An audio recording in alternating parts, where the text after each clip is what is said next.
In the most recent Nintendo Direct, we learned that Marvelous is working on a Story Seasons Wonderful Life remake. Fortunately, a lot of information is scattered and only available in Japanese, so there's a lot of details about the game not the most hardcore fans know about. I take upon myself to get up everything that's been shared so far so you know just what they're changing about the game and why you should pick it up. On that subject, if you're looking for Nintendo Switch games to play but don't know what, don't forget to subscribe for future videos covering just that. On March 23rd, 2021, to celebrate the 25th anniversary, I actually tweeted out this little fun fact. Notice the last line mentions that there was a new remake for the series in the works. This left fans in a frenzy trying to speculate just which game it could be that's getting the remake treatment this time. Fast forward today, we finally learned that that game was Story of Seasons Wonderful Life. Wonderful Life is one of the most beloved games in the series, so it was no brainer in retrospect. The game is due to release January 26, 2023 in Japan and December 2023 in the West on the 20th anniversary of the original game. Wonderful Life was a very unique game among all farming sim games. While the premise of the game is your character taking over their father's farm and you can farm yourself, it wasn't the focus of the game. Instead, this game was more about living out life.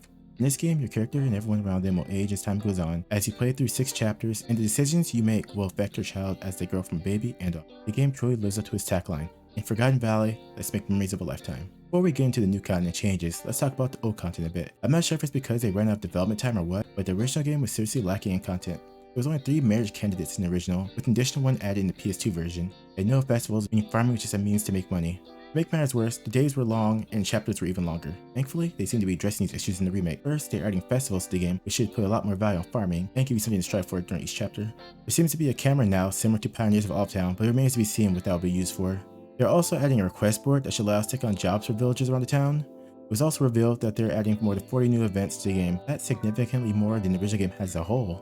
Now for what I consider the biggest change. For the first time in the Story Seasons game, you'll be able to play as male, female, or non-binary. All candidates are available for romance regardless of that choice. This is a huge step for the franchise that will benefit many. They also seem to have added the ability to change your hair color, skin color, and outfits. Personally, changing your outfit was locked behind the female protagonist version of the game because this game came out in the dark ages before Marvel started having both male and female options in the same game. It took them all to realize that, as well as the PS2 version of the game.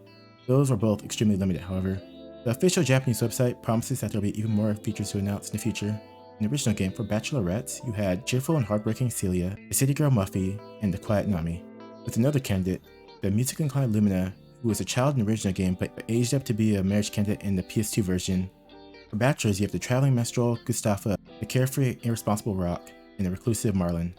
I don't know if it's just me, but I always felt that they never designed the bachelors to be dateable. They only picked them because they were the only male villagers that you could legally date. They just look way different from the traditional candidates. In the new game, so far the candidates are Celia, now named Cecilia, Muffy, now named Molly, Nami, and a newly redesigned Lumina, who actually looks like an adult now. In addition to those 4, we have Gustafa, Rock, Marlin, now named Matthew, and someone who appears to be Cody from the original game, now as a marriage candidate for the first time.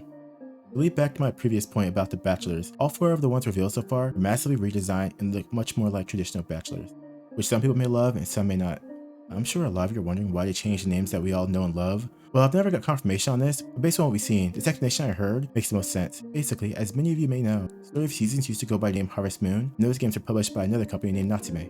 About a decade ago, Natsume and Marvelous had a falling out, which led to Marvelous publishing the titles themselves under Xseed, who they own. Now how this relates to the naming thing is that apparently Natsume owns the rights to the English names, with the exception being characters that share an English and Japanese name. This is why we get Molly instead of Muffy, but Nami keeps the original name. Again, I have no confirmation on this, but it makes sense, right? Based on tradition, we should be getting 2 to 4 more candidates. My prediction is that we will get Flora and Carter from the original games, then 2 brand new characters like we did in the remake of Friends of Town. Some people will be mixed on the new designs and overall art style of the game. Backgrounds in the overworld of the game are fully detailed, while the characters themselves are cartoony. A major deviation from the original game. A lot of the character redesigns are pretty drastic as well. The original Wonderful Life game had a pretty unique art style. This one's kind of in between, where it's trying to be more like the modern games, while keeping the original feel in a sense as well. All in all, I think it's shaping up to be an excellent remake, and as long as they add more stuff to do in the game, which they actually seem to be doing, I'll be happy. Let me know in the comments what your favorite part of the trailer was, and what changes you'd like to see to the game. If you enjoyed this video, don't forget to like, comment, subscribe for more. Thank you for watching.